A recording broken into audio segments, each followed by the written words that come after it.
पश्चिम बंगाल चुनाव खत्म होते ही नतीजा आते हैं और अचानक से धू धू कर एक सरकारी इमारत जलने लगती है।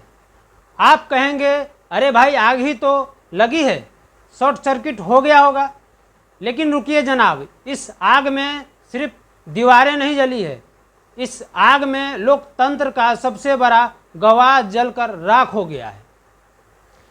एक या दो नहीं, पूरे 4000 ईवीएम और 4000 वीवीपैट मशीनों स्वाहा हो चुकी है।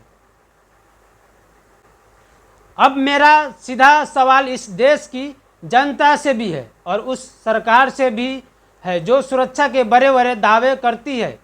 क्या यह सिर्फ एक हादसा है या फिर हार जीत के सबूतों को ठिकाना लगाने की या कोई बड़ी साजिश है? जरा क्रोनोलॉजी समझिए। दक्षिण कोलकाता का अलीपुर इलाका 9 मंजिला मजबूत सरकारी इमारत जहां 24 घंटे सुरक्षा की पहरा होता है, वहां अचानक तीसरी मंजिल पर आग लगती है।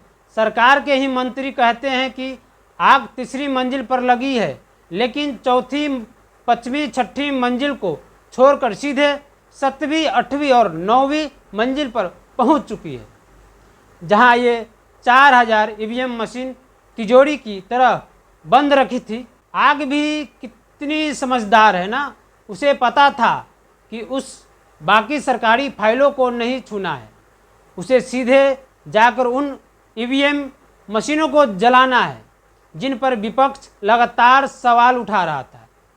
बेहाला जैसी महत्वपूर्ण सीटों का पूरा डेटा एक झटके में धुआं धुआं कर दिया गया। अब जरा जवाब दीजिए साहब, जब इस देश का आम आदमी एक दुकान खोलता है तो वहाँ फायर अलार्म लगता है, लेकिन पूरे राज्य का जनादेश बंद था, वहाँ का फायर सिस्टम सो रहा था। चुनाव आयोग और राज्य सरकार की नाक के नीचे इतनी बड़ी लापरवाही कैसे हो गई? विपक्ष चिल्ला चिल्ला कर कह रहा है कि ये सीधे सीधे सबूत मिटाने की खेल है। कोर्ट में जो ये याचिकाएं डाली जानी थी, जो रिकाउंटिंग की मांग होनी थी, उन सारे रास्तों को इस आग ने हमेशा के लिए बंद कर दिया।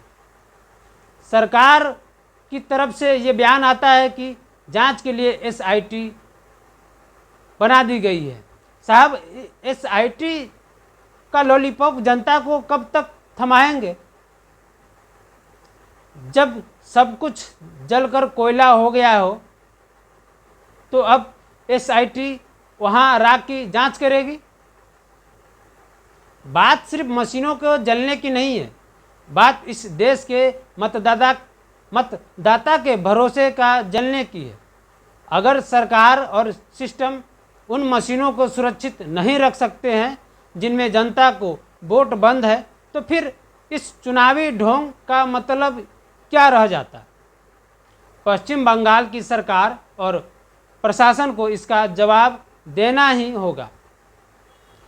और आपको क्या लगता है, क्या यह सचमुच एक हादसा था या फिर दाल में कुछ काली नहीं बल्कि पूरी की पूरी दाल ही काली है?